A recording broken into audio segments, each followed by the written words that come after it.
ಬಿಹಾರ ರಾಜಕೀಯದಲ್ಲಿ ಎಲ್ಲರೂ ಸಹಿತ ಊಹಿಸದ ಟ್ವಿಸ್ಟ್ ಇದೀಗ ಎದುರಾಗಿದೆ. ಜೆಡಿಯು ಪಕ್ಷ ಸೇರಿದ ಸಿಎಂ ನಿತೀಶ್ ಕುಮಾರ್ ಸನ್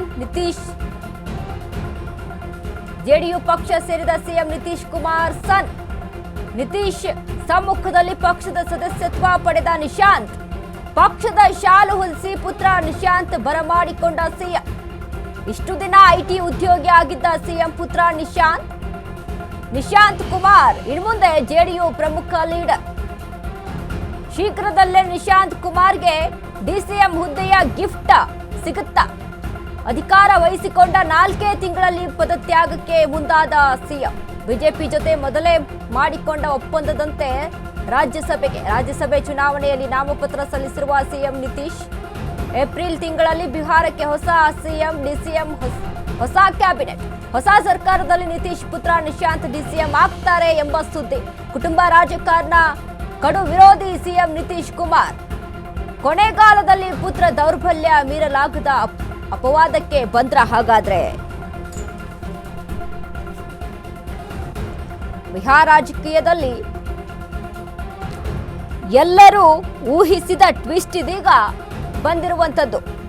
ನಿತೀಶ್ ಸಮ್ಮುಖದಲ್ಲಿ ಪಕ್ಷದ ಸದಸ್ಯತ್ವವನ್ನ ಪಡೆದ ನಿಶಾಂತ್, ಜೆಡಿಯು ಪಕ್ಷ ಸೇರಿದ ಸಿಎಂ ನಿತೀಶ್ ಕುಮಾರ್ ಸನ್, ಪಕ್ಷದ ಶಾಲು ಹೊದಿಸಿ ಪುತ್ರ ನಿಶಾಂತ್ ಬರಮಾಡಿಕೊಂಡಿದ್ದಾರೆ ಸಿಎಂ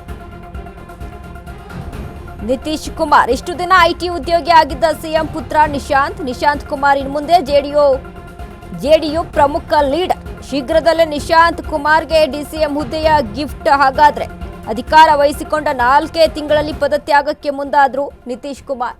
ನೋಡಿ, ಈಗಾಗಲೇ ರಾಜ್ಯಸಭೆಗೆ ಚುನಾವಣೆಯಲ್ಲಿ ನಾಮಪತ್ರ ಸಲ್ಲಿಸಿದ್ದಾರೆ ನಿತೀಶ್ ಕುಮಾರ್. ಅಂದ್ರೆ ಇಲ್ಲಿ ರಾಜ್ಯಸಭೆಗೆ ಕೇಂದ್ರಕ್ಕೆ ಅಲ್ಲಿ ಎಂಟ್ರಿಯನ್ನ ಕೊಡಬೇಕು, ಸಚಿವ ಸ್ಥಾನಕ್ಕೆ ಅಲ್ಲಿ ಆಕಾಂಕ್ಷಿಯಾಗಿರುವಂತಹ ನಿತೀಶ್ ಕುಮಾರ್ ನೋಡಿ, ಸತತವಾಗಿ 10 ಬಾರಿ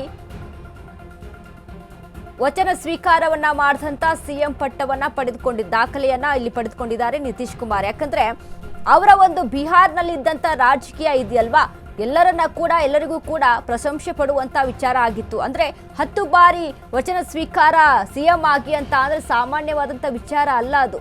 ಅಷ್ಟರವರೆಗೆ ಅಲ್ಲಿ ದೀರ್ಘಕಾಲದವರೆಗೆ ಒಂದು ಆಡಳಿತವನ್ನು ನಡೆಸ್ಕೊಂಡು ಬರುವಂಥದ್ದು ಒಂದೇ ಉದ್ದೇಶ, ಸಿಎಂ ಸ್ಥಾನವನ್ನೇ ಅಲ್ಲಿ ನಡೆಸ್ಕೊಂಡು ಬರುವಂತಹ ವಿಚಾರಕ್ಕೆ ಸಂಬಂಧಪಟ್ಟಂತೆ ಆ ಒಂದು ಭರವಸೆಯನ್ನ, ನಂಬಿಕೆಯನ್ನ ಜನಗಳೊಂದಿಗೆ ಉಳಿಸ್ಕೊಂಡು ಬರೋದು, ರಾಜಕಾರಣ ಮಾಡೋದು ಇದೆಯಲ್ಲ, ನಿಜಕ್ಕೂ ಕೂಡ ಒಂದು ಒಳ್ಳೆಯ ರೀತಿಯಲ್ಲಿ ಒಳ್ಳೆಯ ಒಂದು ಆಡಳಿತವನ್ನ ನಡೆಸ್ಕೊಂಡು ಬಂದಂಥವ್ರು ನಿತೀಶ್ ಕುಮಾರ್. ಬಟ್ ಈಗ ಏನಾಗಿತ್ತು, ಅವರ ಪುತ್ರ ನಿಶಾಂತ್ ರಾಜಕೀಯಕ್ಕೆ ಬರ್ತಾರೆ, ಡಿಸಿಎಂ ಸ್ಥಾನವನ್ನ ಅವ್ರಿಗಾಗಿ ಅಲ್ಲಿ ನೇಮಕ ಮಾಡಿದ್ದಾರೆ ಅನ್ನುವಂಥ ಒಂದಿಷ್ಟು ಮಾಹಿತಿಗಳು ಕೇಳಿ ಬರ್ತಾ ಇತ್ತು. ಸೊ ಹೀಗಾಗಿ ಇದನ್ನ ಪ್ರೀ ಪ್ಲಾನ್ ಅನ್ನೇ ಮಾಡಿಕೊಂಡು ಈ ರೀತಿಯಾಗಿ ಮಾಡ್ಕೊಂಡಿತ್ತ ಹಾಗಾದ್ರೆ ಬಿಜೆಪಿ ಮತ್ತು ನಿತೀಶ್ ಕುಮಾರ್ ಅವ್ರ ಜೊತೆಗೆ ಅನ್ನುವಂಥ ಚರ್ಚೆ ಮತ್ತೊಂದು ಕಡೆ ಕಾಣಿಸ್ತಾ ಇದೆ. ಯಾಕಂದ್ರೆ ಈಗಾಗಲೇ ನಿತೀಶ್ ಕುಮಾರ್ ಅವರು ಈ ಹಿಂದೆನೂ ಸಹಿತ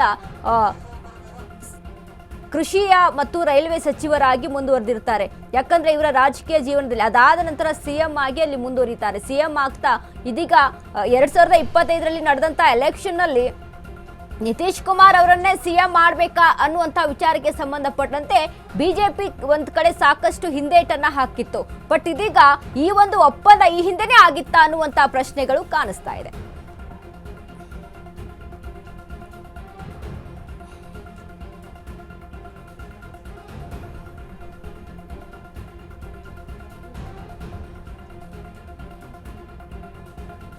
ನೋಡಿ, ಏಪ್ರಿಲ್ ತಿಂಗಳಲ್ಲಿ ಬಿಹಾರಕ್ಕೆ ಹೊಸ ಸಿಎಂ ಡಿಸಿಎಂ, ಹೊಸ ಕ್ಯಾಬಿನೆಟ್ ನೇಮಕ ಆಗ್ಬಿಡುತ್ತಾ ಅನ್ನುವಂಥ ಅನುಮಾನಗಳು ಒಂದ್ ಕಡೆ ಕಾಣಿಸ್ತಾ ಇದೆ. ಯಾಕಂದ್ರೆ ಸಿಎಂ ಸ್ಥಾನದಿಂದ ನಿವೃತ್ತಿಯಾಗಿ ಇದೀಗ ರಾಜ್ಯಸಭೆ ಚುನಾವಣೆಗೆ ನಾಮಕರಣ ಮಾಡುವಂಥದ್ದು ನಿತೀಶ್ ಕುಮಾರ್. ಸೊ ಹೀಗಾಗಿ ಡಿಸಿಎಂ ಸ್ಥಾನವನ್ನ ಮಗನಿಗೆ ಕಾಯ್ದಿರಿಸಿದ್ದಾರೆ ಅನ್ನುವಂಥ ಮಾಹಿತಿ. ಅಂದ್ರೆ ಕುಟುಂಬ ರಾಜಕಾರಣ ಅಂತ ಅಂದ್ರೆ ನಿತೀಶ್ ಕುಮಾರ್ ಅವರ ಆಡಳಿತದ ಬಗ್ಗೆ ನಾನು ಆಗ್ಲೇ ಮಾತನಾಡಿದೆ. ಅಂದ್ರೆ 10 ಬಾರಿಯಲ್ಲಿ ವಚನ ಸ್ವೀಕಾರ ಮಾಡೋದು ಸಿಎಂ ಆಗಿ ಅಂತ ಅಂದ್ರೆ ಸಾಮಾನ್ಯವಾದಂಥ ವಿಚಾರ ಅಲ್ಲ, ಆ ರೀತಿಯಾಗಿ ಆಡಳಿತ ನಡೆಸಿರ್ತಾರೆ ಅಂತ.